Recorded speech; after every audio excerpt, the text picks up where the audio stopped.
Que Jesus esteja com todos nós. E espero que esses conhecimentos que eu tenha sido falado e tenham sido de valor para as pessoas que estavam procurando por elas. E agora nós estamos numa parte que fala sobre a mediunidade. Sei que não é fácil, existem muitos termos usados que às vezes a gente não está acostumado a ver ou escutar.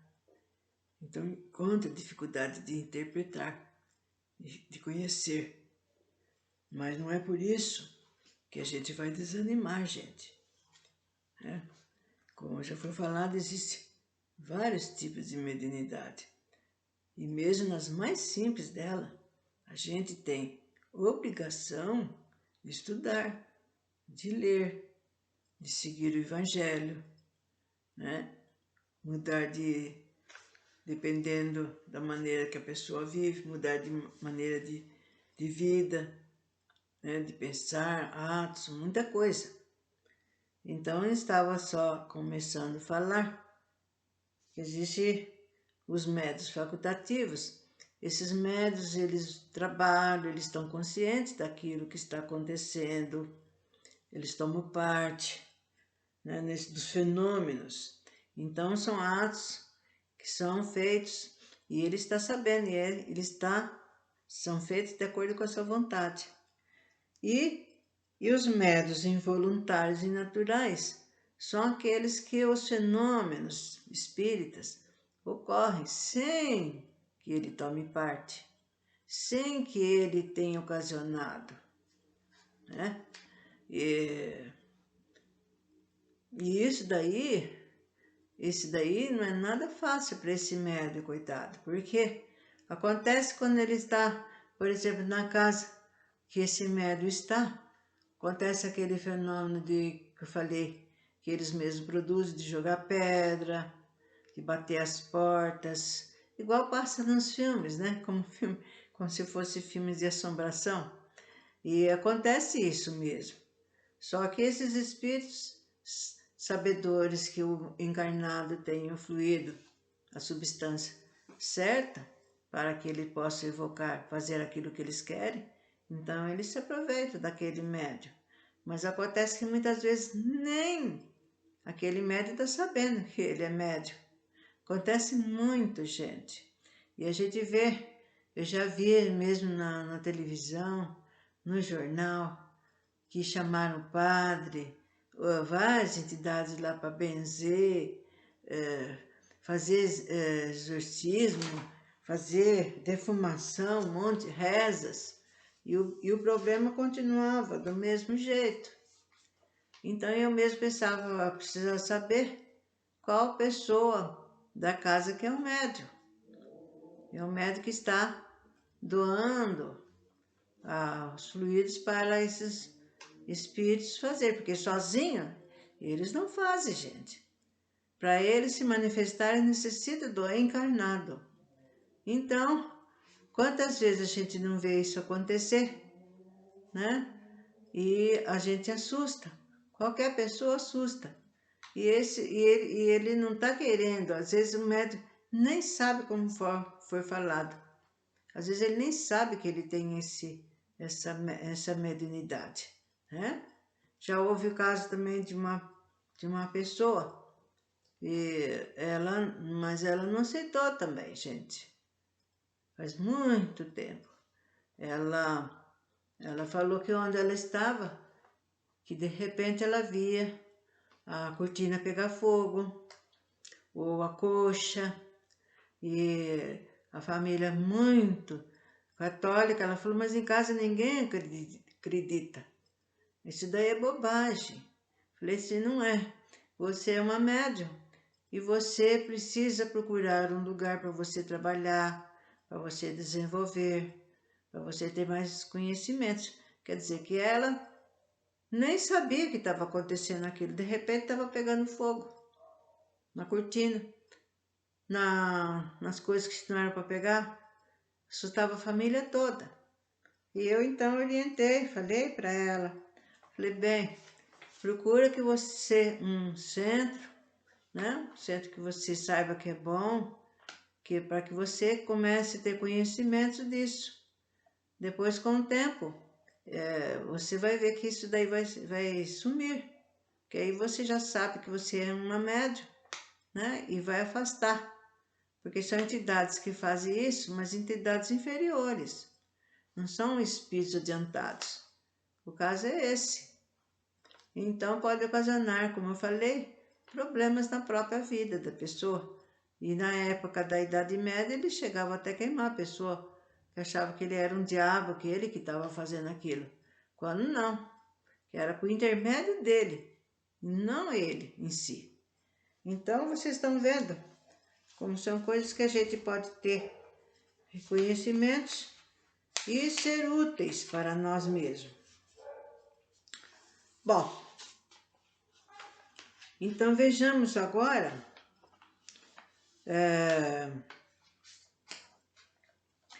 médios sensitivos ou impressionáveis. Assim se designam as pessoas suscetíveis de sentir a presença dos espíritos por uma vaga impressão, uma espécie de roçadura sobre os seus membros, da qual não pode se dar conta. Esta variedade não tem um caráter bem definido. Todos os médios são necessariamente impressionáveis, e a impressionalidade, assim, é uma qualidade geral do que especial, é a faculdade rudimentar, indispensável ao desenvolvimento de todas as outras. Difere da impressionalidade puramente física e nervosa, com a qual é preciso não confundi-la, porque há pessoas que não têm nervos delicados e que sentem mais ou menos efeito na presença dos espíritos, da mesma forma que há outras irritáveis que não o sentem absolutamente. Então, depende de cada um de nós, gente. Depende, né?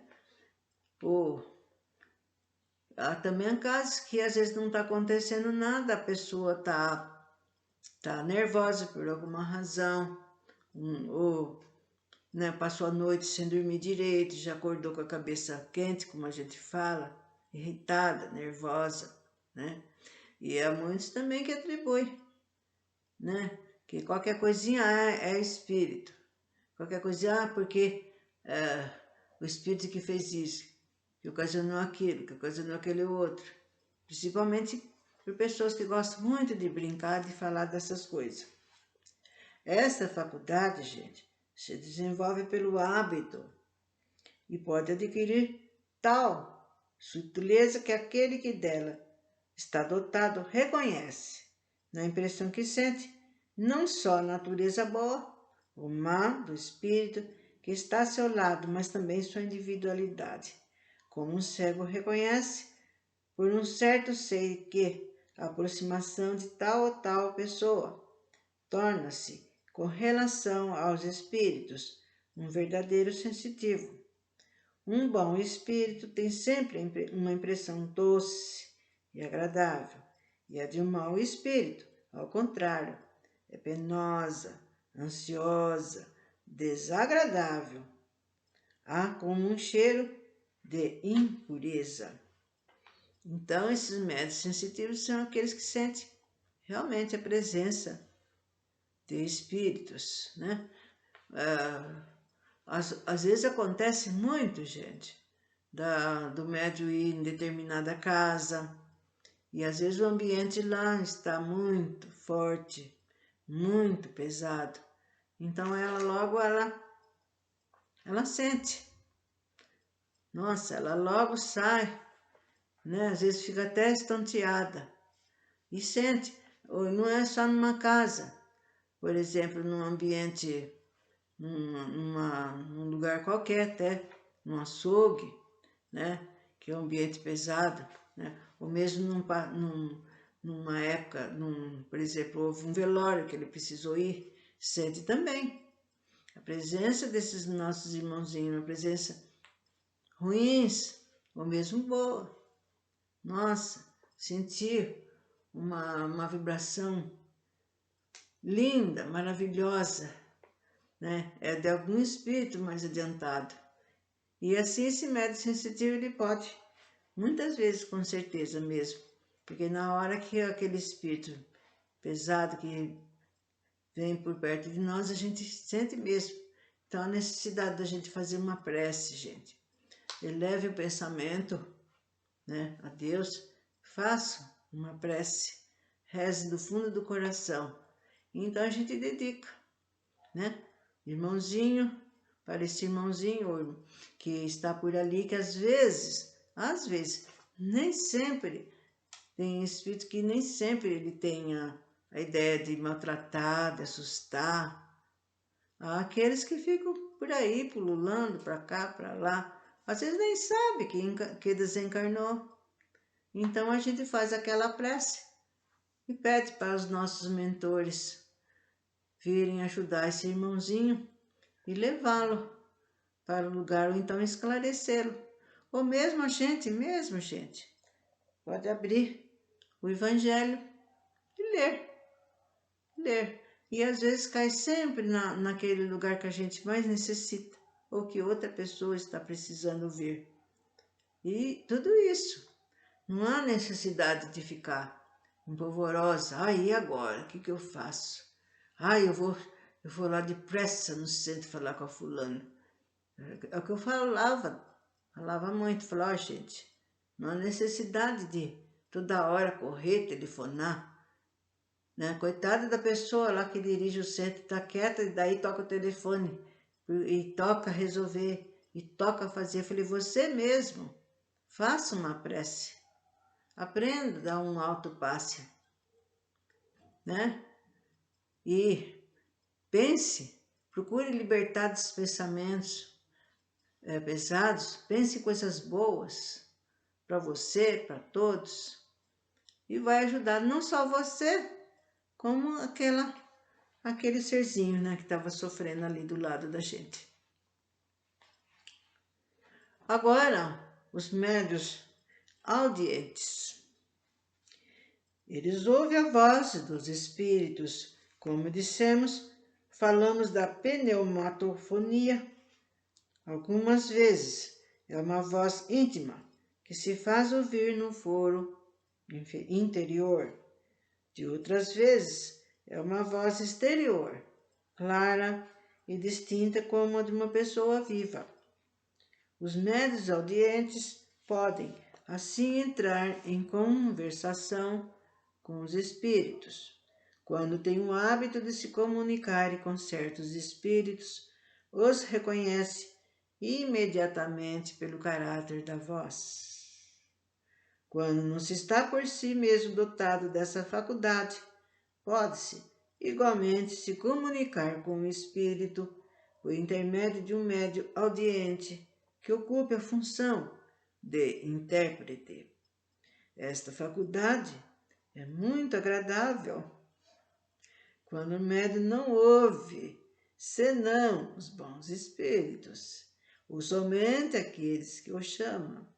Mas não ocorre o mesmo quando o mau espírito se obstina junto dele e o faz ouvir, a cada minuto, a cada instante, coisas desagradáveis e algumas vezes as mais inconvenientes.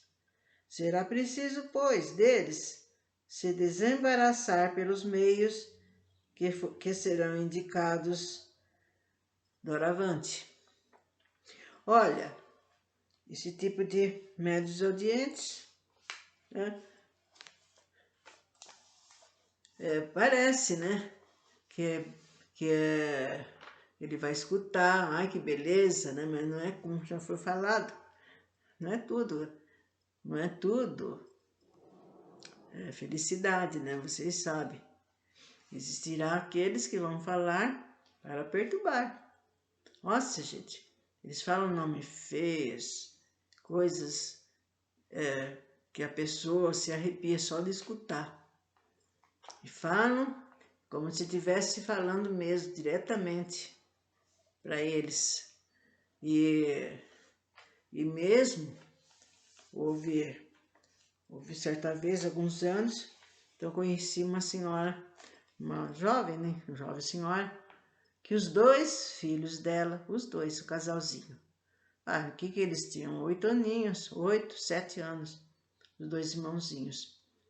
Ela ficou muito aflita, porque os dois meninos estavam ouvindo coisas, né? E vendo, não só vendo, como ouvindo. E eles ficavam paralisados, né? Ficavam morrendo de medo.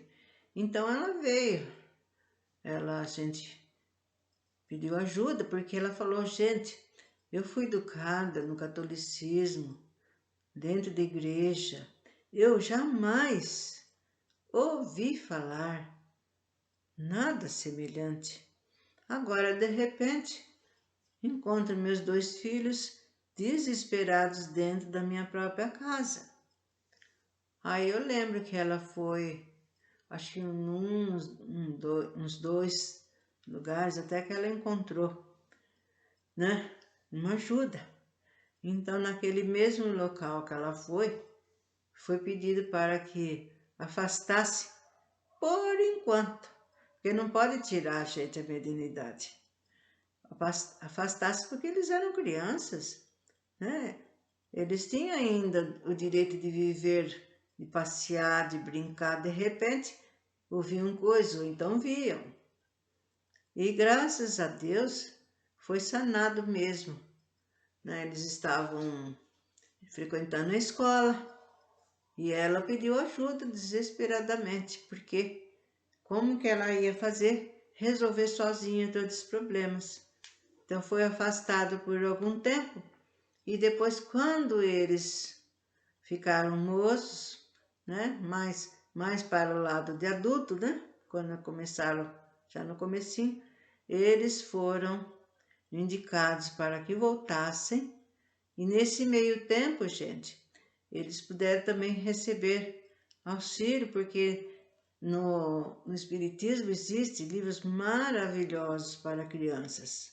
Não é só na fase adulta que a gente lê nem estuda, né? Mesmo desde pequeno. Tem livros de autores que explicam por desenhos, por figurinhas, tem musiquinhas, tem muitas coisas que a criança já vai se familiarizando com esses estudos, que depois ele deverá, sim, seguir muito a sério. E por aí nós vamos vendo esses tipos de mediunidade, né?